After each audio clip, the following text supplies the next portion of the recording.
क्या आपको लगता है कि भारत और पाकिस्तान के बीच रिश्तों में जो खटास रही है, आतंकवाद को लेकर, कश्मीर को लेकर, उस सब के मद्देनजर वाकई में कल की बातों को छोड़ना क्या संभव है? देखिए जी, मैं समझता हूँ कि जिधर आज हिंदुस्तान और पाकिस्तान खड़ा है, ये कहना कि बड़े आसानी से हम अपने मसले हल कर लेंगे, ये भी गलत है। लेकिन क्या हम ये मसले हल कर सकते हैं, ये ठीक है।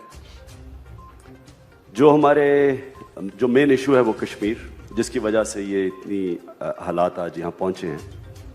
हमारी पार्टी के अंदर 3 एक्स फॉरेन मिनिस्टर्स हैं और 3 एक्स फॉरेन मिनिस्टर्स ने कॉन्फिडेंशली जो मुझे बातें बताई, जो मैं अभी आपके सामने नहीं कर सकता, वो ये थी कि ये मसला बड़ा करीब हल होने पे आ चुका था एक वक्त पे, यानी कि इसका एक हल बैक चैनल कॉन्टैक्ट्स की वजह के तौर पे ये बड़े करीब आ चुके थे। तो यानी कि ये जो हम मसला समझते हैं कि हल हो ही नहीं सकता, ये हो सकता है।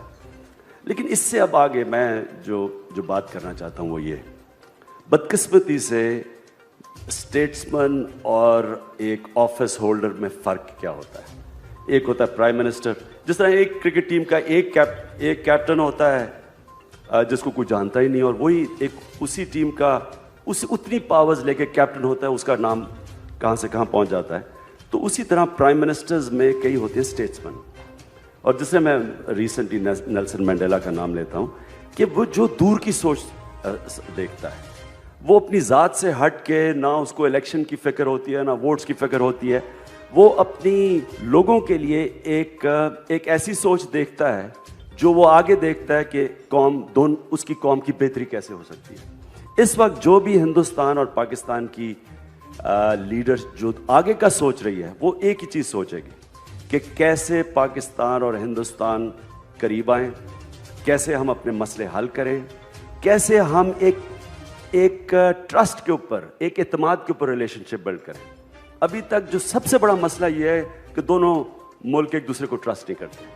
तो ये जो नई रिलेशनशिप है, मैं सिर्फ ये आगे आपके सवाल का जवाब देता रहूँगा, लेकिन मैं समझता हूँ कि अब 21वीं सदी के अंदर एक नई सोच चाहिए। खौफ के ऊपर अब हम अपने फैसले ना करें। इमरान साहब, आपने कहा कि कश्मीर अहम मसला है, लेकिन हम मानते हैं कि आतंकवाद अहम मसला है।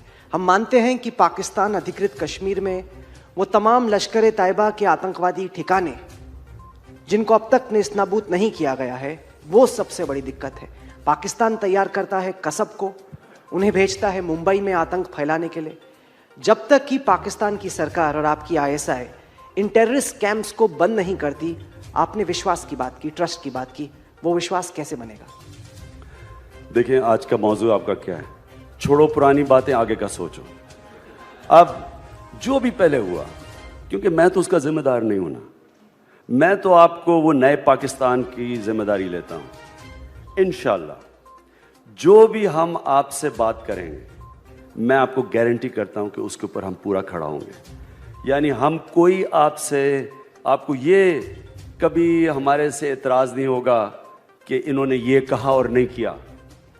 इंशाल्लाह जब हम आपको कहेंगे कि पाकिस्तान की ज़मीन से किसी किस्म की दहशतगर्दी नहीं होगी, वो फिर नहीं होगी। पाकिस्तान तहरीके इंसाफ के अगर वायदों को हम देखते हैं, तो आपने कहा कि अगर आपकी सरकार बनती है तो उसके 90 दिन के भीतर, 90 डेज के अंदर आप आतंकवाद को ख़त्म कर देंगे। पाकिस्तान के भीतर उस पर आप काबू पा लेंगे।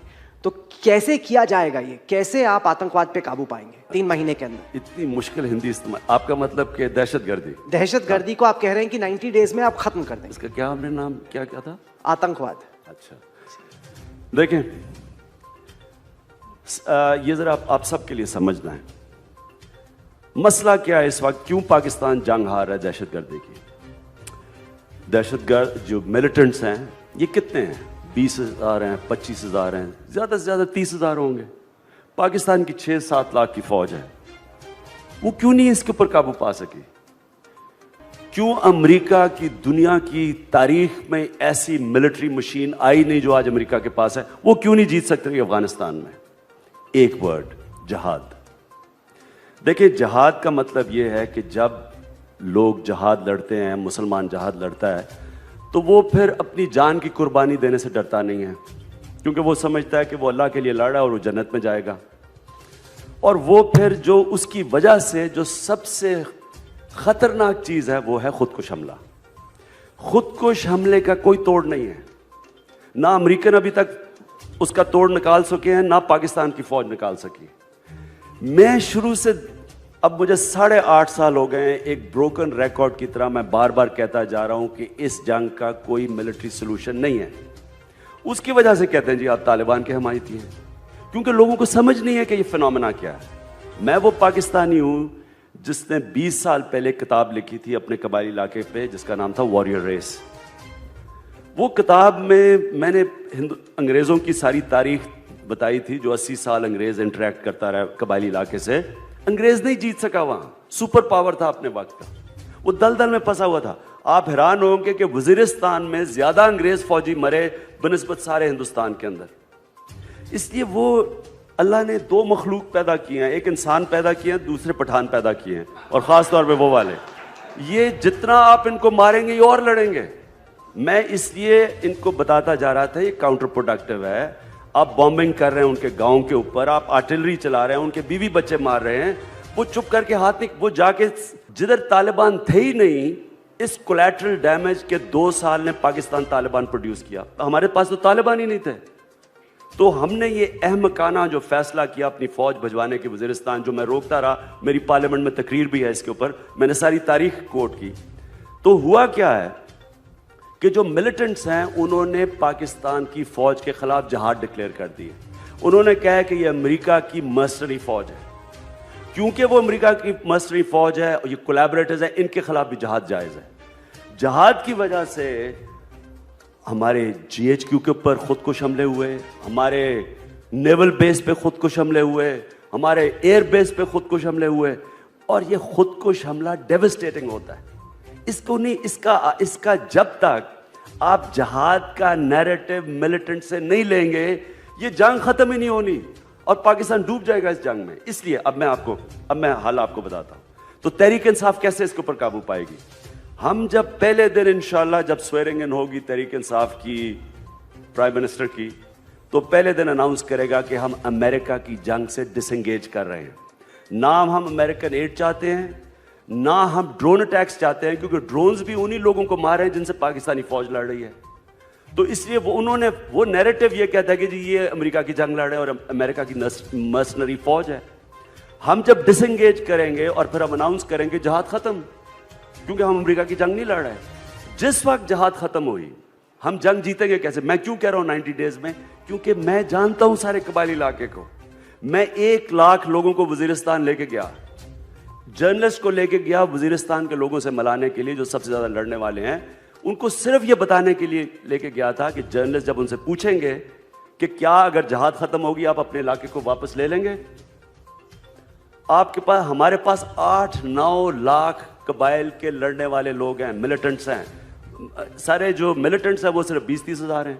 तो सिंपल मैथ्स है कि जिस वक्त जहाद खत्म हुई, कबायली इलाके के लोग मुजाहिदीन के खिलाफ नहीं लड़ेंगे। लेकिन जब जहाद आपने खत्म कर दी, अमेरिका की जंग नहीं है, वो ये हफ्ते के अंदर ये अपनी जमीन को वापस ले लेंगे। और हम जंग तब जीतेंगे जब कबायली इलाके के लोग हमारे साथ आएंगे। अगर हम उनको बमबारी करके, उनके औरतें बच्चे मार के उनको उधर धकेलते रहेंगे तो ये जंग कभी खत्म ही नहीं होगी।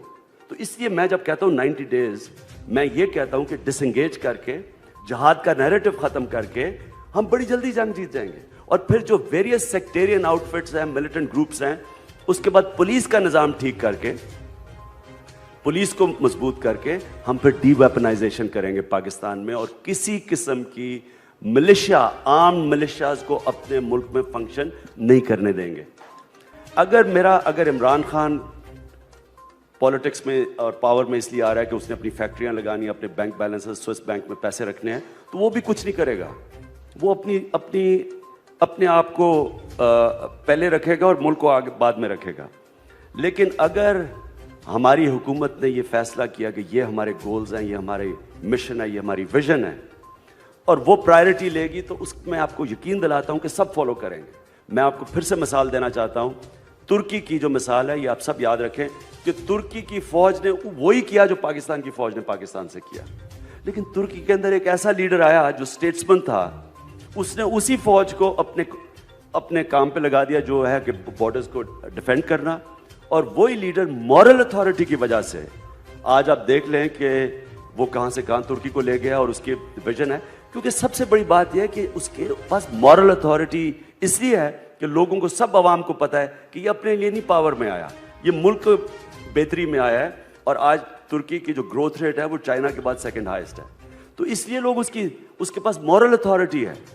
देखिए, अगर एक डेमोक्रेटिक गवर्नमेंट अपनी मॉरल अथॉरिटी खो बैठती है तो फिजिकल अथॉरिटी फौज के पास होती है। ट्रस्ट बनाने का एक बहुत बेहतर तरीका यह होगा कि आप हफीज सईद के खिलाफ कार्रवाई करें। मुंबई का दहशतगर्द मास्टरमाइंड पाकिस्तान में खुला घूमता है, लाहौर में बयान देता है, हिंदुस्तान में खून खौलता है लोगों का। जानना चाहते हैं कि पाकिस्तान की सरकार इस दहशतगर्द को, इस मास्टरमाइंड को क्यों नहीं पकड़ती? आप क्या करेंगे हफीज सईद? देखिए, मेरी बात सुनिए, ये आप कहें, अगर आपके कहने के ऊपर हाफिज सईद को पकड़ लिया और उसको जेल में डाल दिया, मैं आपको यकीन दिला रहा हूं कि आप एक फ्रैंकनस्टाइन क्रिएट करेंगे और ज्यादा लोग वो मार्टर बन जाएंगे। तो फ्रैंकनस्टाइन है। पहले मेरी बात सुने। देखिए, आपको कहना यह चाहिए कि पाकिस्तानी गवर्नमेंट को हम सारे सबूत देंगे, जो भी हमारे पास सबूत हैं, और जो नया पाकिस्तान बनेगा आप कहेंगे हम वहां जाके केस लड़ेंगे सबूत देके अदालत में, और हम कन्विक्ट करवाएंगे उसको। देखिए, अगर आप ये करते हैं तो मैं फिर से आपको कह रहा हूं कि सद्दाम हुसैन के और उसके उसामा बिन लादेन के केस में फ़र्क यह था कि सद्दाम हुसैन को एक ड्यू प्रोसेस ऑफ लॉ के ज़रिए सज़ा दी गई, उसामा बिन लादेन को कत्ल किया गया। उसका फ़र्क यह है कि उसामा बिन लादेन कल्ट बन चुका है, और ये आप कल्ट नहीं बनाना चाहते, आप मार्टर्स नहीं क्रिएट करना चाहते। ये कहना कि चलें, अगर आप अगर समझते हैं, मैं तो बिलीव करता हूं कि इनोसेंट टिल प्रूवन गिल्टी और अदालत के अंदर ही फैसला करे। नहीं, पर आपने कहा कि सबूत दीजिए। सबूत तो दिया जा चुका है पाकिस्तान की सरकार को, लेकिन फिर भी कोई कार्रवाई नहीं होती, कोई एक्शन नहीं होता। मैं नहीं जानता, लेकिन मैं इतना जानता हूं कि इंशाल्लाह नए पाकिस्तान में अगर आप सबूत देंगे आप, और मैं ये भी आपको कह दूं, कोई पाकिस्तानी मैं नहीं जानता जिसने कंडेम नहीं किया जो मुंबई के अंदर हुआ। सारे पाकिस्तानियों ने अक्रॉस द बोर्ड कंडेम किया। मैं तो रिलीजियस दीनी जमातों की बात कर रहा हूं, उन्होंने भी कंडेम किया। तो पाकिस्तान भी चाहता है कि जिसने बेकसूर लोगों को मारा और हमने लाइव टीवी पे देखा, उनको सजा मिलनी चाहिए। पर ये तो एक मिनट बात सुने। देखें, ये कहना कि आज मैं आपके ऊपर क्वेश्चन पोज करता हूं, हम कहेंगे जी यहाँ कोई समझौता एक्सप्रेस कोई थी, उसमें कोई लोग मारे गए, कोई लोग मुलव्वस थे, हम कहेंगे जी उनको पकड़ के जेल में डाल दे। आप डाल देंगे उनको जेल में? आप नहीं डालेंगे। आप कहेंगे हमें सबूत दे, अदालत में आप केस करेंगे। तो जब आप में ट्रस्ट हो गया, दोनों हुकूमतों के बीच में ट्रस्ट हो गया, और हमने फैसला कर लिया कि हम अपनी जमीन इस्तेमाल किसी टेररिस्ट को नहीं करने देंगे, तो उसके बाद हमारे इंटरेस्ट में होगा कि कन्विक्शन हो। नहीं, पर हफीज सईद तो अभी भी लाहौर में स्पीचेस देता है और वहां पे लोगों को कहता है कि जाओ हिंदुस्तान में लोगों को मारो। ये तो एक आतंकवादी है जो अभी भी लगातार टेररिज्म की बातें करता है। ये कोई छिपी छिपाई बात नहीं है, तो खुलेआम हो रहा है। हमारे पाकिस्तान में नहीं होगा ये, आप ये वादा कर रहे हैं? मैं आपको अपना वर्ड दे रहा हूं। मैं कह रहा हूं कि आगे जो आपने जाना है उसके अंदर ये नफरतों की या पॉलिटिक्स, ये नफरतों के ऊपर जो कैश इन करते हैं लोग, हम इसकी इजाजत नहीं देंगे। मैं इतना जानता हूं कि तहरीक इंसाफ की हुकूमत जब आपको एक वादा करेगी कि हमारी जमीन से कोई मिलिटेंसी नहीं होगी, मैं आपको यकीन दिलाता हूं कि हम सबको अपने साथ लेके चलेंगे पाकिस्तान में। देखें, पाकिस्तान में एक रियलाइजेशन आ गई, ये नया पाकिस्तान बनने जा रहा है। इस पाकिस्तान में लोगों को ये खौफ आ गया है कि अगर हमने अपना तर्ज हुकूमत ना बदला, अपना गवर्नेंस सिस्टम ना बदला, पाकिस्तान को ऐसा ना चलाया जैसे कभी अभी तक नहीं चलाया, तो आगे हमें एक बहुत खौफनाक दौर नजर आ रहा है, केओस नजर आ रहा है। तो इसकी वजह से तो लोग तहरीक इंसाफ की तरफ आ रहे हैं, क्योंकि लोग वो बाकी सारी जमातों से डिसल्यूजन होके वो एक नया पाकिस्तान देखना चाहते हैं। इसलिए मैं अब आपको समअप ये करता हूं कि हमने ये फैसला किया है कि हमारी टॉप प्रायोरिटी है अपने लोगों के ऊपर पैसा खर्च करने की। हमारी टॉप प्रायोरिटी है गुर्बत ख़त्म करने की। हम चाइना की तरफ क्यों देखते हैं कि चाइना दुनिया की तारीख में एक मुल्क ने 20 सालों के अंदर 40 करोड़ लोगों को गुर्बत की लकीर से निकाल के ऊपर ले गए। ये अब पाकिस्तान की प्रायोरिटी ये है कि हम अपनी गुर्बत ख़त्म करें, अपने लोगों के ऊपर पैसा खर्च करें, ह्यूमन डेवलपमेंट करें, लोगों को तालीम दें। वो हम नहीं दे सकते अगर हमने सारा पैसा हथियारों पे खर्च करना है और ये आर्म्स रेस पे खर्च करना है। तो जो नया दौर हम देख रहे हैं उसमें ना हम मिलिटेंसी देख रहे हैं, ना मिलिट्री एक्शंस देख रहे हैं। हिंदुस्तान से हम चाहते हैं कि बिल्कुल हमारी वो रिलेशनशिप हो जो कनाडा और यूनाइटेड स्टेट्स की है। इंशाल्लाह बॉर्डर्स भी खुल जाएं, वीज़े भी आपके आ जाएं, ट्रेड शुरू हो। मैंने वो बड़ा क्लोजली पढ़ी है जो नीतीश कुमार की बिहार के अंदर परफॉर्मेंस है। वो कैसे बिहार के अंदर चेंज ले आया? वो इसलिए लाया कि वो नीतीश कुमार खुद ईमानदार है, उसने भी ये वेबसाइट पर डाल दी। जब ऊपर आपसे ठीक हो जाते, चाइनीज प्रॉवर्ब है fish rots from the top, आप ऊपर ठीक ले आए। और जिस तरह महात्मा मोहम्मद ने कहा था, जो करप्शन है वो आपके मुल्क को फिर तंग नहीं करेगी। उसके बाद फिर चेक्स और बैलेंस ले आए, लोगों को जो ब्यूरोक्रेट्स हैं इनको सही लिवेबल वेज दें, ये तनख्वाहें वो दें जिनमें उनको गुजारा हो सके। अगर आप उनको तनख्वाहें नहीं दे रहे, पावर दे रहे हैं, तो फिर उनसे एक्सपेक्ट करते हैं कि वो करप्ट ना हो। तो उसके बाद बाकी स्ट्रक्चरल चेंजेस करें, लेकिन जो आपकी मेन 70-60% करप्शन जो तंग करती है वो सिर्फ ऊपर की करप्शन करती है। मैं सिर्फ आखिर में अपने हम शौकत खानम की मिसाल दे दूँ, उसका 4 अरब 5 अरब रुपए का उसका बजट है। वाहिद पाकिस्तान में हॉस्पिटल है, मैं सबको चैलेंज करता हूँ बता दें उसमें कोई करप्शन निकाल दें। नहीं है करप्शन, करप्शन फ्री है। वो इस वजह यह है कि ऊपर की जो सारी हमने जो लीडरशिप रखी है, पहले तो हमने उनको ईमानदार ले आए, उनकी इंटेग्रिटी को नंबर 1 रखा। उसके बाद हमने सब कुछ कंप्यूटराइज कर दिया। जितना आप अपनी गवर्नमेंट को ई गवर्नमेंट की तरफ ले जाएंगे, क्योंकि कंप्यूटर रिश्वत नहीं मांगता, आप जब जितने इंसानों का कांटेक्ट आप कम कर दें, आपकी जो टैक्स कलेक्टिंग एजेंसीज हैं इनको जितना भी आप कंप्यूटराइज कर दें, तो आप देखेंगे करप्शन के ऊपर आप काबू पा सकते हैं। लेकिन वो ऊपर से शुरू होती है।